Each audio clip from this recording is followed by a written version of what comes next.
Section 11.5, Implementing our functions. Now we're ready to ask Copilot to implement each function that we need. We designed our functions by starting from the top, the biggest problem, and working down to smaller problems. But remember from Chapter 7 that this isn't the order that we implement the functions. Instead, we implement the functions in the opposite order, from bottom to top, or right to left in Figure 11.6. Just as in our example in Chapter 7, we're not going to focus much on testing, prompt engineering, debugging, or code reading. We do encourage you to run doctest on the docstring test that we've provided, and further encourage you to add additional tests for each function. Section 11.5.1, Clean Word. We'll start with our clean word function. As usual, we provide the function header, the def line, and docstring, and we let Copilot fill in the code. We also provide some annotations to briefly illustrate how the code works. Remember that we want our clean word function to remove punctuation that might show up around the word and to convert the word to lowercase. But we don't want to mess with punctuation in the middle of the word, such as the dash in cardboard. We've written the docstring to make clear what we want. Listing 11.1, Clean Words for Analysis. When working on our password functions in Chapter 3, we saw Copilot using the string module, and we see Copilot doing that again here. We know from our work in Chapter 3 that this won't work unless we import string first, so add See this code above this function as we've done in the following listing. Listing 11.2, Clean Words for Analysis complete. This completes the clean word function, so we can mark this as complete in our functions diagram in Figure 11.7. Figure 11.7, Full Functions Diagram with Clean Word now finished. Section 11.5.2, Average Word Length. Now let's tackle the first of our 5 signature feature functions, average word length. It needs to determine the average number of letters per word, but we don't want to count surrounding punctuation as letters nor include words that don't have any letters. We want to use our clean word function here, as shown in the following listing. As always, we've written the docstring in a way that we hope directs Copilot to make these decisions. Listing 11.3, Average word length. You'll notice in the doctest here that we've split our string over 2 lines, ending the first line with a backslash character. The reason we did this is that the string wouldn't otherwise fit on 1 line in the book. We also needed to keep the second line without any indentation. Otherwise, doctest would use that indentation as spaces in the string. On your computer, you can type the string on a single line and not worry about the backslash or lack of indentation. We can now mark average word length as done in our updated figure, Figure 11.8. Although satisfying, marking these off in the figure one by one might be a bit too much noise, so we'll revisit the figure only periodically going forward. Figure 11.8, Full Functions Diagram with Average Word Length now finished. Section 11.5.3, Different to Total. This is the second of our signature features. We need this one to calculate the number of different words used divided by the total number of words. Again, we don't want surrounding punctuation or empty words. Listing 11.4, Different words divided by total number of words. This code uses a Python set, rather than a Python list, to store the unique words that it finds. A set is similar to a list except that it doesn't accept duplicates, so if you try to add the same word multiple times, it retains only 1 copy of the word. That's why we can use len of unique in the return statement to get the total number of unique words. We don't need to know any more about Python sets to continue here. But if you're interested in learning more, you can ask Copilot for a code explanation and/or do a Google search for information on Python sets. Section 11.5.4, Exactly Once to Total. We're ready to implement our third signature feature. This one calculates the number of words used exactly once divided by the total number of words, as shown in the following listing. We provided the prompt to Copilot and received the following function. Listing 11.5, Fraction of words used just once. Try one. When we skim that code, it looks like unique is a set that keeps track of the unique words. At the end, we divide that number of unique words by the total number of words. However, run our test case using doctest, and you'll see that our code fails the test. We need the result to be 0.5, but our code is unfortunately giving us 0.6. Our code is wrong. We need to stay vigilant. Let's review the code to see why it was wrong. Imagine that a word is used 3 times in a text. The first time our code finds it, the code will add it to unique. The second time, it will remove it from unique. That's fine so far because the word isn't being used exactly once anymore, so it shouldn't be in there. But then the third time, it will add that word back to unique. So, our code is going to count some words as being used exactly once when in fact they were used more than once. We looked through the list that appears when you press Ctrl-Enter and found this alternate version, which is correct, as shown in the following listing. Listing 11.6. Fraction of words used just once. Try 2. This code is tricky. To understand it, start by focusing on the else code. That's the code that runs the first time we see each word. That word gets added to both the unique and once sets. It's the once set that's going to keep track for us of the words used exactly once. Now imagine that we see a word for a second time. The if code is going to run when this happens because the word is already in unique. We added it there the first time we saw this word. Now, because we've seen the word more than once, we need it gone from the once set. That's exactly what the if code does. It uses once.discard of word to remove the word from once. To summarize, the first time we see a word, it gets added to once. When we see it again, it gets removed from once with no way to ever have that word added back to once. The once set is correctly tracking the words used exactly once. Section 11.5.5, Split String. We've finished our 3 word-level signature feature functions. Before we can move on to our 2 sentence-level signature feature functions, we need to write get sentences. But to write get sentences, we first need split string, which is what we'll work on now. Our split string function is supposed to be able to split a string around any number of separators. It inherently has nothing to do with sentences or phrases. We've included one docstring test to highlight this fact. Even though we're going to use it to split sentences and phrases, it's more general than that. Look at the following listing. Listing 11.7. Split a string around separators. You might be curious about the code after the for loop and before the return statement. It seems to be duplicating some of the code from within the for loop. So what's it doing there? This code is there because the loop only adds a split string to our list of strings when it finds one of the separator characters. If the text doesn't end with a separator character, the loop won't add the final split string.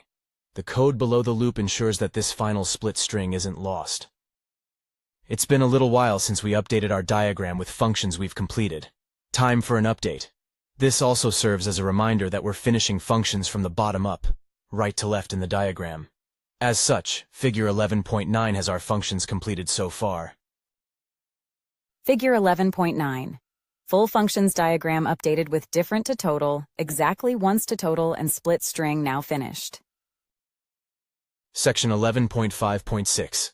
Get sentences. In our top-down design, we kicked most of the work for get sentences off to the split string function. Therefore, what we're hoping for is that Copilot implements get sentences by making a suitable call to split string. We don't want our sentences to have any space at the beginning or end, and we don't want any empty sentences. We initially had these requirements in the docstring, but even without them, Copilot correctly calls split string, and that function handles these edge cases anyway. Listing 11.8. Return list of sentences and text. Section 11.5.7. Average sentence length. Now that we have get sentences, we can proceed with average sentence length, our 4th signature feature. This one calculates the average number of words per sentence. We provided the prompt to Copilot and received the function shown in the following listing. Listing 11.9. Average number of words per sentence. Section 11.5.8. Get phrases. Much like we needed get sentences before we could implement average sentence length, we need get phrases before we can implement average sentence complexity. As with get sentences, we expect Copilot to call split string to get the phrases. That is what it has done for us here, as shown in the following listing. Listing 11.10. Return list of phrases from a sentence. Section 11.5.9. Average sentence complexity. With get phrases completed, we can now prompt for an implementation of average sentence complexity. The code is shown in the following listing. Listing 11.11. Average number of phrases per sentence. We're really coming along now. We've finished all the functions needed to create make signature, as shown in Figure 11.10. Figure 11.10. Full functions diagram updated to show that we're now ready to write make signature. Section 11.5.10, Make Signature. We've written 9 functions to this point, and while they're all important, we may feel a little unsatisfied right now because we're not even dealing with text signatures yet. We've got some functions that clean words, split strings in various ways, and calculate individual features of signatures, but no function to make a full signature. That changes now because we're finally ready to implement make signature to give us the signature for a text. This function will take the text of a book and return a list of 5 numbers, each of which is the result of calling one of our 5 feature functions.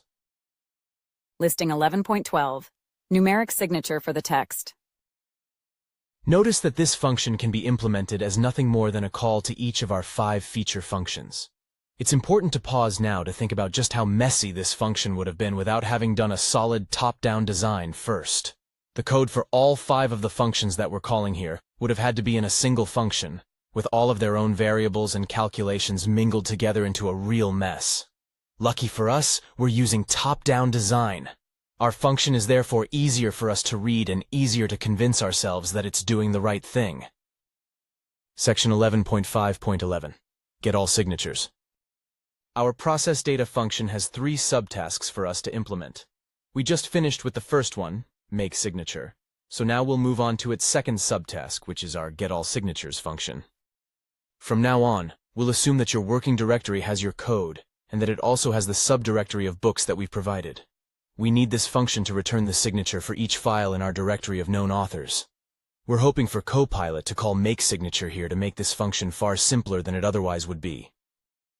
Copilot did do that for us, but the code we got still had 2 problems. Our initial code is shown in the following listing.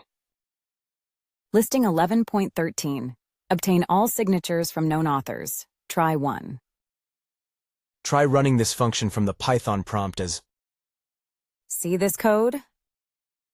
and you'll get the following error. See this code? The error is telling us that the function is trying to use a module named OS, but we don't have this module available. This module is built into Python, and we know what to do in this case. Import it. That is, we need to add See this code? above this function. After that, we still get an error. See this code? You might be wondering what a Unicode decode error is. You could Google it or ask ChatGPT if you're interested in a technical explanation. What we need to know is that each file that we open is encoded in a specific way, and Python has chosen the wrong encoding to try to read this file. We can, however, direct Copilot to fix it by adding a comment near the top of our function. When you encounter errors like these, you can try placing a comment directly above the erroneous code that was generated. Then, once you delete the incorrect code, Copilot can often generate new code that is correct. Once we do that, all is well, as shown in the following listing. Listing 11.14. Obtain all signatures from known authors. Try 2. Now, if you run this function, you should see a dictionary of authors and their signatures like this. See this code? For simplicity, we haven't added a test in the docstring for this function. If we did, however, we would create a fake, small book, along the lines of what we did in our second example in Chapter 6. We'd like to proceed here with our overall purpose of function decomposition, though, so we'll leave that exercise to you if you'd like to pursue that. As shown in Figure 11.11, we've gotten 2 process data subtasks out of the way. Let's keep going. Figure 11.11. Full functions diagram updated to show that make signature and get all signatures are finished. Section 11.5.12, Get Score. Let's implement getScore, where we need to encode the way that we compare signatures. Remember the whole thing where we find the difference on each feature, multiply it by a weight, and then add everything together into an overall score? That's what we want getScore to do. It would be a challenge to explain this formula in the docstring, and we're not even sure that it should go there. A docstring is supposed to explain how someone can use your function, not how it works internally, and arguably, users of our function won't care about this specific formula anyway. What we can do is use a general docstring, without our specific formula, and see what Copilot does with it. Here we go in the following listing. Listing 11.15. Compare 2 signatures. Copilot has implemented exactly the formula that we wanted. Now, Before we start thinking that Copilot mind-melded us or anything like that, remember that the formula we've used here is a very common metric for comparing signatures. Many students and other programmers over the years have implemented authorship identification using this very formula. Copilot is just giving that back to us because it occurs so often in its training data. If Copilot happened to give us a different formula, we could have tried to describe what we want in a comment or, failing that, change the code ourselves to get what we want. Section 11.5.13, Lowest Score. Our lowest score function will finally wrap up everything we need to implement process data. The getScore function that we just implemented gives us the score between any two signatures. Our lowest score function is going to call getScore once for each known signature to compare the unknown signature to each known signature. It will then return the known signature that has the lowest score with the unknown signature as shown in the following listing. Listing 11.16. Closest known signature. The first parameter, signatures dict, is a dictionary that maps names of authors to their known signatures. That will ultimately come from the getAllSignatures function. The second parameter, unknown signature, will ultimately come from calling makeSignature on the mystery book. The third parameter, weights, will be hard-coded by us when we call this function. Section 11.5.14, Process Data. Only two functions to go. One of them is process data. It feels like it took us forever, but we're finally ready for it. Our process data function is going to take two parameters in the following listing: the file name of a mystery book and the directory of known author books. It will return the author that we think wrote the mystery book. Listing 11.17. Signature closest to the mystery author. Again, notice how much we're relying on our earlier functions. This massively useful process data function is now really nothing more than a carefully sequenced list of function calls. In the book resources for this chapter, we've included a few unknown author files, for example, unknown1.txt and unknown2.txt. Those should be in your current working directory along with your code and the subdirectory of known author files. Let's call process data to guess who wrote unknown1.txt. See this code? Our program guesses that Arthur Conan Doyle wrote unknown1.txt, and if you peek at the text of unknown1.txt by opening the file, you'll see that our guess is right. The book is called The Sign of the Four, which is a well-known Arthur Conan Doyle book. Section 11.5.15, Make Guess. To guess the author of a book, we currently need to type the Python code to run process data. That's not very friendly to users. It would be nice if we could run the program and have it ask us which mystery book file we want to work with. We'll put that finishing touch on our program by implementing MakeGuess, our topmost function. This function will ask the user for a file name of a mystery book, get the best guess using process data, and tell the user about that guess as shown in the following listing. Listing 11.18. Interacts with user and guesses text's author. This completes all the functions from our diagram.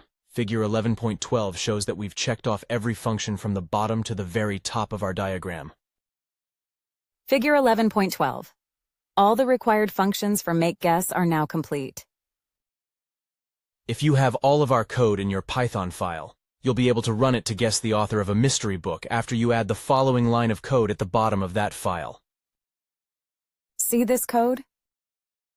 For example, here's what happens when we run our program and type unknown1.txt as the unknown book. See this code? It correctly tells us that unknown1.txt is written by Arthur Conan Doyle. Try running it for each of the other unknown book files that we've provided. How many of those does it guess correctly? Which ones does it get wrong? Congratulations! You've completed your first real-world top-down design. And look at what we've managed to accomplish. An authorship identification program that any beginning programmer should be proud of.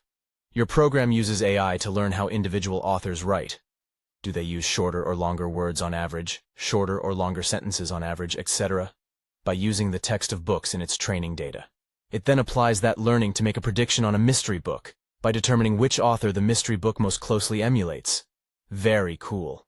We managed to solve a very difficult problem, and we did it by breaking down the problem and letting Copilot write the code for each of the subproblems.